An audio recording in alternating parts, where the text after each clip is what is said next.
สบายดีสบายดี พี่น้องเอฟซีทุกท่านทุกคน วันนี้จะมารีวิววิดีโอพี่น้อง มาฉีดพ่นยา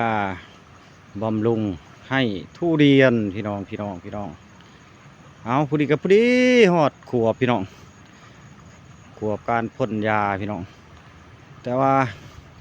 หอดขวบพ่นยาเนาะพี่น้องเนาะ12 วันพี่น้องตามเคยพี่น้องกาแต่ว่าแมงไหม้มาก่อนนะพี่น้องมาทำลายก่อนเนาะจำเป็นมื้อนี้ได้ลงมาฉีดอีกพี่น้องเอาวิธีการฉีดพ่นพี่น้องมาดูกันเลยนะฮะฉีดเพี้ยมาใส่อ่าลงคลิป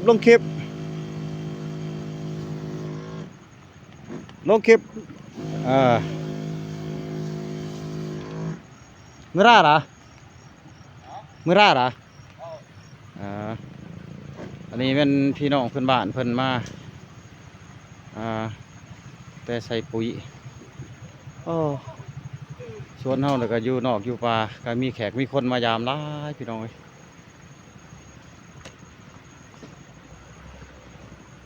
ว้ายสบายดีไปจะได้มาพอดีเราลงคลิปเลยนี่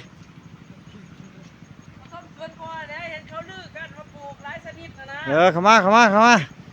นี่อันนี้พี่น้อง FC เพิ่นมายามนี่มาเบิ่งสวนมาสั่นสบายดีพอดีเรามาเบิ่งมาส้มน้ำกันนี่อันนี้มัน FC เนาะพี่น้อง FC เพิ่นได้ยินข่าวว่าสวนเฮาปลูกหลายอย่างหลายแนวเพิ่นว่ามีผสมผสานก็เลยมาเบิ่งเนาะมาเบิ่งกะมีแต่พืชพันธุ์ธรรมชาตินี่แหละมากาแฟยังผสมผสานหลายอย่างเนาะไปหาส้มบังเด้อไปรอบังโดดหากบ่มีแนวกินน่ะช่วงนั้นมันเบิดล่ะ เบิ่งมะกล้วยบางอย่างพุ่นน่ะคันมีก็ดีฉีดพ่นไปจักหน่อยแล้วก็สิลงคลิปจักหน่อยก็สิพักผ่อนแล้ว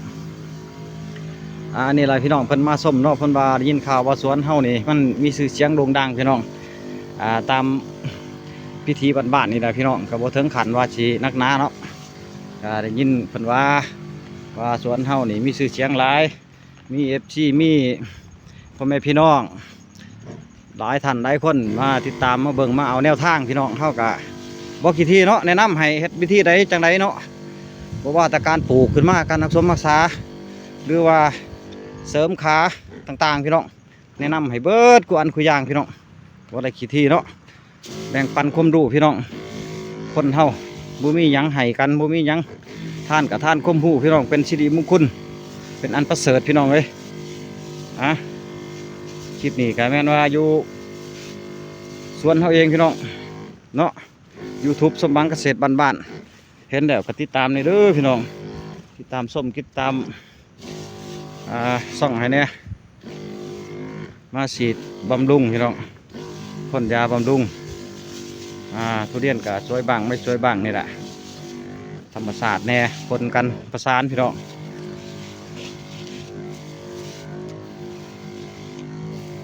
กับบดีบ่งามอะไรดอกหักแต่ว่าเด็กชี้เพิ่นสนใจแนวทางพี่น้องเพิ่นบ่สนใจดอกของปลูกเพิ่นอย่างไรแนวทางไปสานต่อไปพัฒนาเพิ่นว่าทั้งเฮากะสิแนะนำให้แต่ว่าเฮากับบ่เก่งเนาะพี่น้องเนาะเฮ็ดไปบ้านก็ศึกษาน้ำมูแน่ศึกษาน้ำส่องYouTube เพิ่นไปขอคำแนะนำจากเพิ่นก็ให้มาพี่น้องก็มาปฏิบัติของตัวเองแต่มันก็เป็นผลที่ดีพี่น้องก็เลยมาเป็นแบบอย่างเป็นแนวทางให้เพื่อนๆพี่น้องชาวบ้านในชุมชนเนาะมียังกะติดตามเด้อพี่น้องเด้อกดไลค์กดแชร์กดกระดิ่งให้แน่อันนี้ก็เป็นกาแฟพี่น้องกาแฟน้อยเนาะกาแฟกาติโมสวนนี่ก็ผสมผสานพี่น้องมีทั้งของปลูกมีทั้งหญ้าพี่น้องเต็มหลายผสมผสานเลยเบ้าลงหญ้านี่บ่ให้เบ้าเลยพี่น้องสร้างเขาว่าเนี่ยคือจีแมนโบเห็นหลังมันเลยยังกะยาพี่น้องมันบ่ท่านก็เอาว่ากันไปตามการเวลาแหละบางเขาก็มาตัดให้เพิ่นพี่น้องเลยช่อง YouTube นี่สมบังเกษตรบ้านๆในเมนอยู่บ้านน้ำตางเด้อพี่น้องเด้อจุดถ่ายทำ มันสิสั่นแน่พี่น้องถ่ายเองคือกล้องเองเดี๋ยวก็ขออภัยนำพี่น้องขากล้องกับบ่มีดอกช่องกับบ่ทันได้เด่นได้ดังบ่ทันได้ผ่านยังจักหน่อยกำลังพัฒนาใหม่พี่น้องปาไปปีหนึ่งอันนี้มันกระเพาะเฮาต่อเนาะเพศเตี้ยพี่น้องจำดินเลยแต่ว่าก็งามดีอยู่แต่ว่าเสียอย่างเดียวเนาะการรักษามันยากมันต่ำหลายจำดินอยู่เวลาก็คำพอดีเลยพี่น้องโอ้ยขอบอกขอบใจพี่น้องเขาติดตามเขาส้มอันนี้ก็เป็นอ่างเก็บน้ำเฮาพี่น้องที่ว่าผลิตขึ้นมาด้วยตะบันน้ำพี่น้องเนาะไอ้2-3 ปีแล้วก็ใส่อยู่ในช่วงนี้ปิดใบพี่น้องบ่ได้เปิดน้ำมาผสมประสานพี่น้องสวนเฮา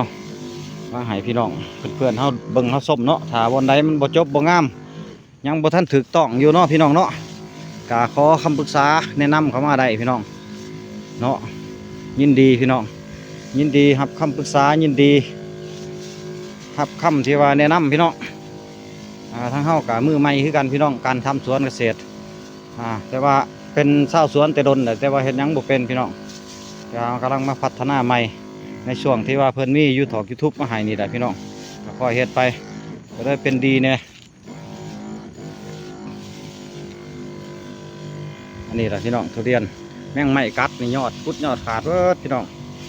เนาะกับบ่ท่วงบ่ทันนี่แหละพี่น้องไปนี่หักกระห่วงไปน้ำนี่เอาที่เหลือก็เอาที่บ่เหลือก็ถิ่มไปพี่น้องบ่าวบ่เป็นเนาะเฮ็ดแบบบ้านๆ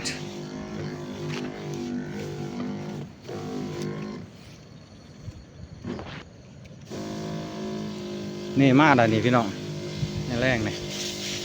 เห็นบ่นี่มาใบสิแท้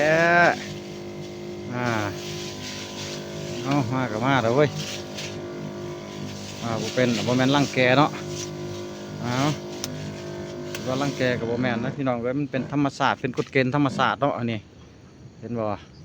ตัวดำๆนี่เอามาให้เบิ่งนี่เอาให้กินน้ำอีกวันหนึ่งดื่มสุรายาเมา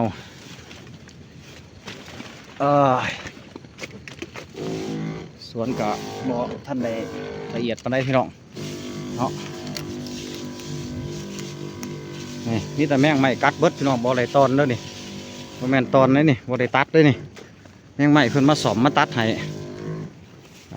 แมงมาดีบ่พี่น้องน่าจะเป็นแบบนั้นแหละแมงนาดีเนาะนี่กุดเบิดพี่น้องทุกต้นเสียหายไปหลายอย่างหลายอันอยู่พี่น้อง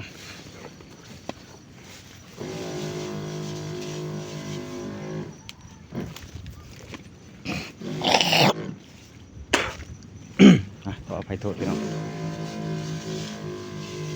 นี่หักเบิดพี่น้องเลยได้ละ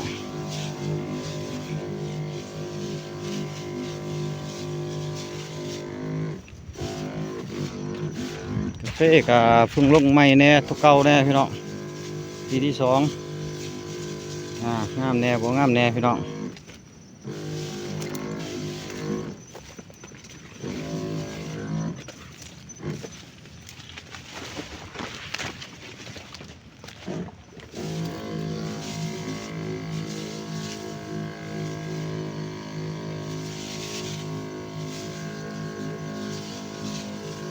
พื้นที่ก็บ่เหมาะสมปานใดพี่น้องมันอยากมีข่อยแน่